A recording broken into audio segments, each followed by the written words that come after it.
What's going on everyone, you're back with your boy Jono for another quick math lesson. Today we're going to look at our third index law, and this is the power of zero. What happens is we've got a number to that power of nothing.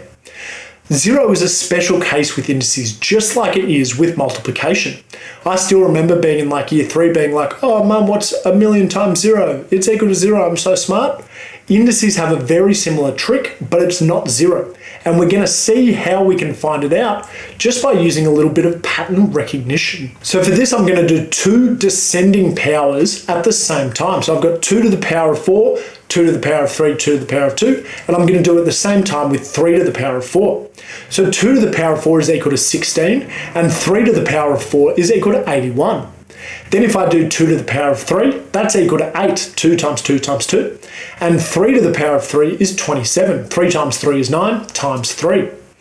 Now if I go to 2 to the power of 2, well that's just 4, nice and easy, and 3 to the power of 2 is equal to 9. Finally, if I do 2 to the power of 1, that's just a 2 by itself, so that's equal to 2. And 3 to the power of 1 is just equal to 3. So what I can see here is a pattern that is emerging as I'm going towards 0. So for the 2's, I'm going half, or divided by 2. 16 to 8 divided by 2. 8 to 4 divided by 2. So I don't think it's going to take a genius to work out what the pattern is going to continue to do. 2 divided by 2 is equal to 1. So 2 to the power of 0 is 1. Let's just double check this with our 3's as well. 81 divided by 3 is 27. I know that's not a division you would know off the top of your head, but just think about it, is I'm getting rid of 1 times 3, so divide by 3 makes sense. Then from 27 to 9 is divide by 3, 9 to 3 divide by 3, 3 to 1 divide by 3 again. So 3 to the power of 0 is also 1. So it does seem like this is going to be a little bit of a rule. We're going to look at a second proof as well with our division rules. If I have 4 to the power of 3 divided by 4 to the power of 3, I know that I just subtract the powers, so it's equal to 4 to the power of 0. If I actually extended this out, I have 4 times 4 times 4 on the top divided by 4 times 4 times 4. Because I've got times 4 on the top and the bottom, I can cross them out. So I cross these ones, and these ones. I've got nothing left, but because it is a number, I've got 1. This is the exact same. Anytime you divide something by itself, it's equal to 1. 2 divided by 2 is equal to 1.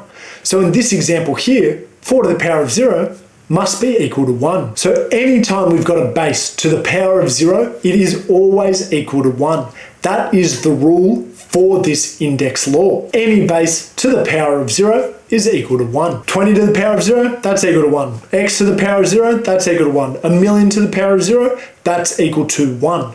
Any base to the power of 0, 1. The only way that this lesson can get hard is if we've got multiple terms next to each other. You do just have to make sure that the power of 0 only goes with the thing that's closest to it. The other number is not affected as well. So if I had 6 to the power of 2 plus 6 to the power of 0, 6 to the power of 2 is 36 plus 1. So the answer is just 37.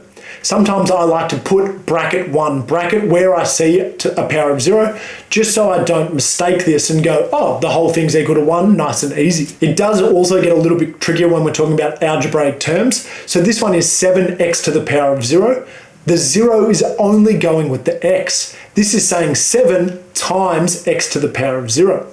I'm going to write this out in an extended form, 7 times 1. X to the power of 0.